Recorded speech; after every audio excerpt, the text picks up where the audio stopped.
Assalamualaikum everyone. Hope you all had a lovely Eid.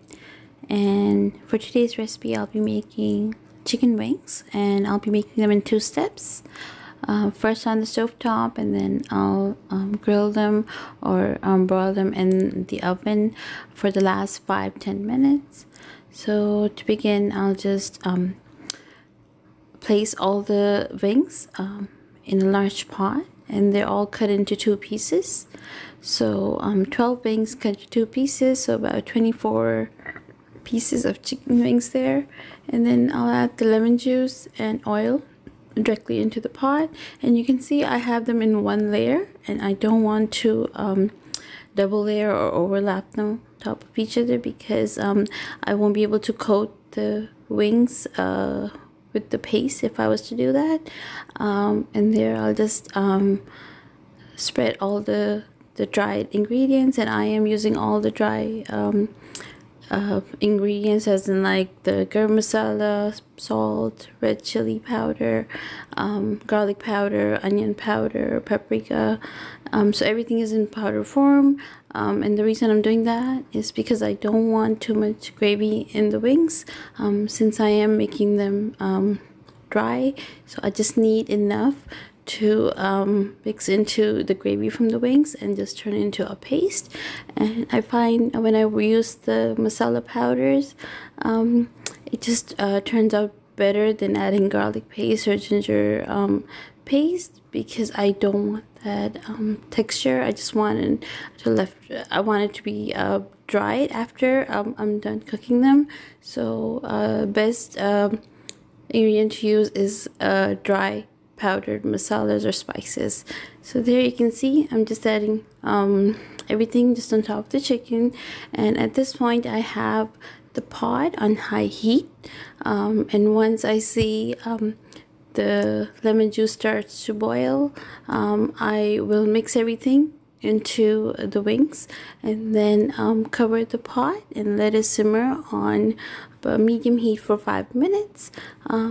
They'll just turn all the powdered like the spices into like a paste, and then once the wings are coated with the paste, and I don't have any gravy in there, I'll turn it off and I'll let it cool. So there you can see after 5 minutes, I'll just mix everything together and show you. I do have a bit of oil at the bottom, but that's fine.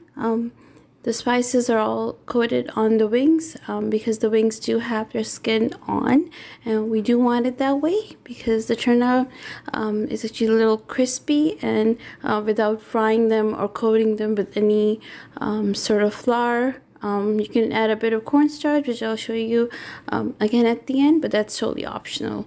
So there you can see I'm just going to increase the heat and make sure there's no gravy left in the wings, and I'm just going to quickly stir fry them gently, and so we have to cook them enough that the meat is tender but not coming off the bone.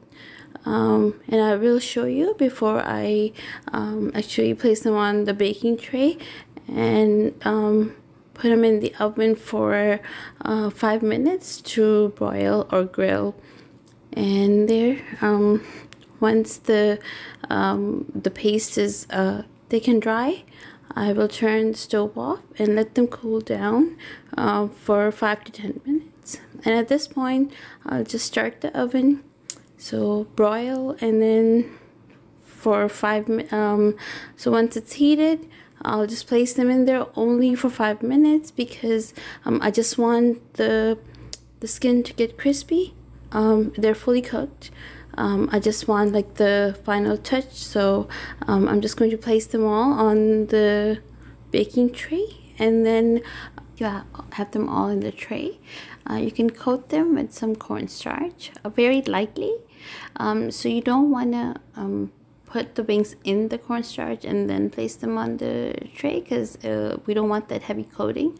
We just want it lightly dusted with the cornstarch to absorb any extra water or gravy left in the wings, just to get that crispiness at the end. But again, that's optional. Even if you place them in the oven like that, you will get because the skin is still on the wings, you will get the crispy finish to them. And there I have everything in the tray. I'm just going to lightly coat it with the cornstarch and then turn over the side and coat the other side before placing them in the oven. And then once they're in the oven, we only need to cook them 3 minutes on each side, and that's because the oven is on very high heat, and we don't need to cook the wings. We just need to just give them the finished touch, and make the skin a little crispy. And then also, if you don't want to put them all in the oven at the time, you can save half of them for another day. Again, this is a good recipe for if you want to cook things in batches. Then you can always just use half, and then so fully finish half of the wings and then keep the rest for later on. And this way they're cooked. All you need to do is just put them in the oven and give them the finished touch. So there, I'm just going to coat the other side and then place them in on the top rack or the top shelf of the oven, and then just let them grill in there for about 2 to 3 minutes. But make sure you check on them frequently because they can get burned. The skin is very, it's all cooked. It just it just needs a little bit of direct heat, and then you can burn the skin very fast. So there, I took them out, and now I'm just turning them over, placing them back in the oven for again 2 to 3 minutes, and then they'll be done. So you don't want to overcook them because first of all, they're going to get burned or they're going to get really dry. So if you want to keep them nice and juicy from the inside, you make sure to place them in the oven only for a couple of minutes. And also they won't be bland inside because we cooked them on the stove top. So and we don't need to marinate them for extra time because again, they cook in a lot of spices. So there, the wings are done. With the leftover gravy, I've just sliced potatoes, very thin, like thin slices of potatoes, and I've just laid them flat on the gravy in the same pot I cooked the wings in, and covered and cooked them on medium heat for about 8 minutes. And we have very well, this is a very spicy recipe. So if you want it less spicy or mild, you can just obviously adjust the red chilies, but keep the other ingredients because that's how you get the flavor. And there, the wings are nice and crispy and they're done. Thank you for watching this recipe and subscribe to my channel. Also, if you have any questions, please leave in the comments below. Thank you.